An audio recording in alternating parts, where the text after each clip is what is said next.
Unfortunately, the majority of our public do not welcome your visit because they're angry over Iraq, they're angry over Abu Ghraib. Are you bothered by what Irish people think? Listen, I hope the Irish people understand the great values of our country. And if they think that a few soldiers represents the entirety of America, they don't really understand America then. There's been great ties between Ireland and America, and got a lot of Irish Americans here that are very proud of their heritage and their country. But you know, they must not understand. If they're angry over Abu Ghraib, if they say this is what America represents, they don't understand our country, because we don't represent that.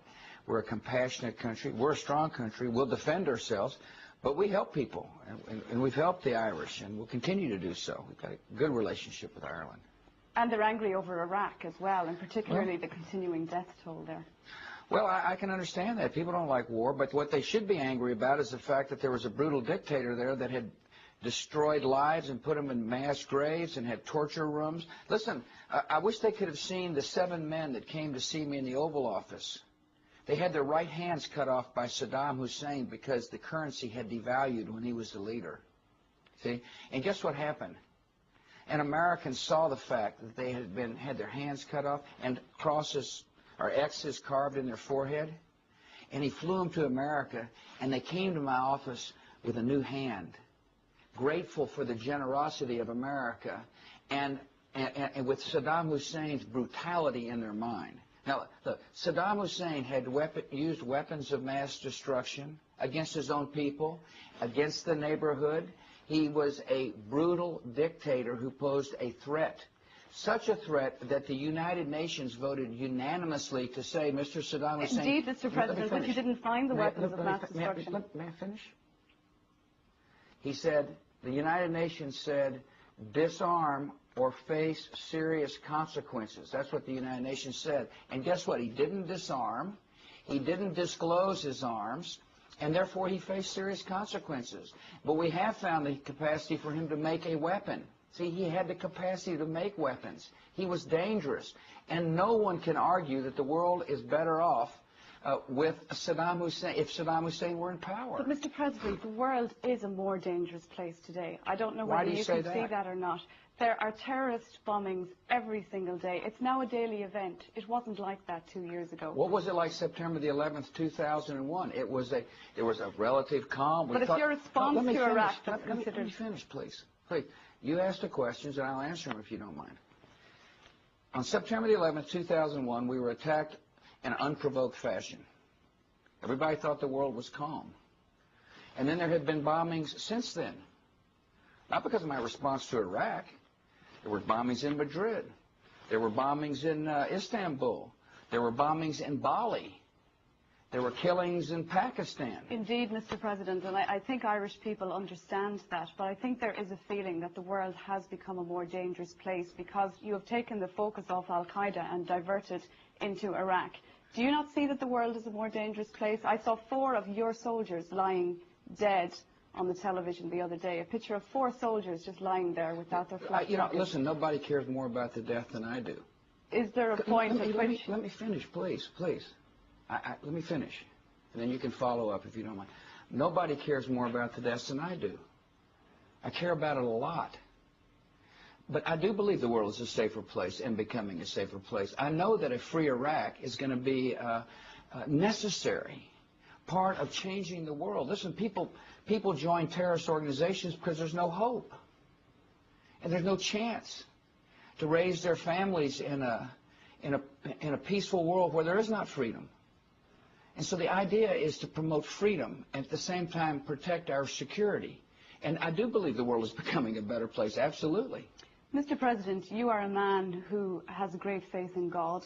I've heard you say many times that you strive to serve somebody greater than yourself. Right. Do you believe that the hand of God is guiding you in this war on terror? I think, listen, I think that my relationship with God is a very personal relationship. And I turn to the good Lord for strength. And I turn to the good Lord for guidance. I turn to the good Lord for forgiveness. But the God I know is not one the God I know is one that promotes peace and freedom. And but I get great sustenance from my personal relationship. That doesn't make me think I'm a better person than you are, by the way. Because one of the great admonitions in the good book is, don't try to take a speck out of your eye if I got a log in my own. You're going to meet Bertie Ahern when you arrive in Shannon Airport tomorrow. Yeah. I guess he went out on a limb for you, presumably because of the great friendship between our two countries. Can you look him in the eye when you get there and say, it will be worth it, it will work out? Absolutely. I wouldn't be doing this. I wouldn't have made the decisions I did if I didn't think the world would be better. Of course. But I'm not going to put people in harm's way or young if I didn't think the world would be better. Why is it now, that let me finish. And so, yes, I can turn to my friend Bertie Ahern and say, thank you. Thanks for helping. And I appreciate it very much. And there'll be other challenges, by the way. Why is it that others don't understand what you're about? I don't know. History will judge what I'm about. But I'm the kind of person, I don't really try to chase popular polls, popularity polls. My job is to do my job and make the decisions that I think are important for our country and for the world. And I argue strongly that the world is better off because of the decisions I have made, along with others. America's not in this alone. One of our greatest allies of all in the world is your neighbor, Great Britain.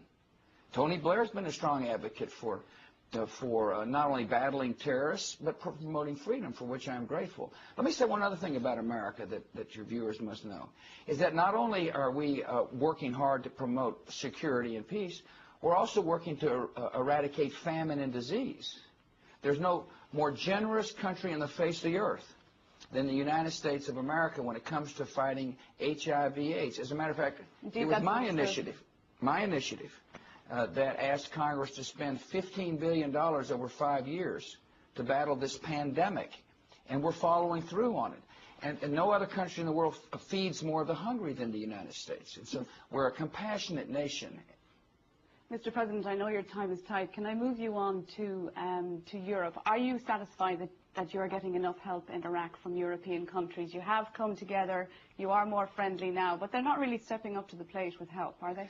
Well, I think, first of all, most of Europe supported the decision in Iraq. Really what you're talking about is France, isn't it?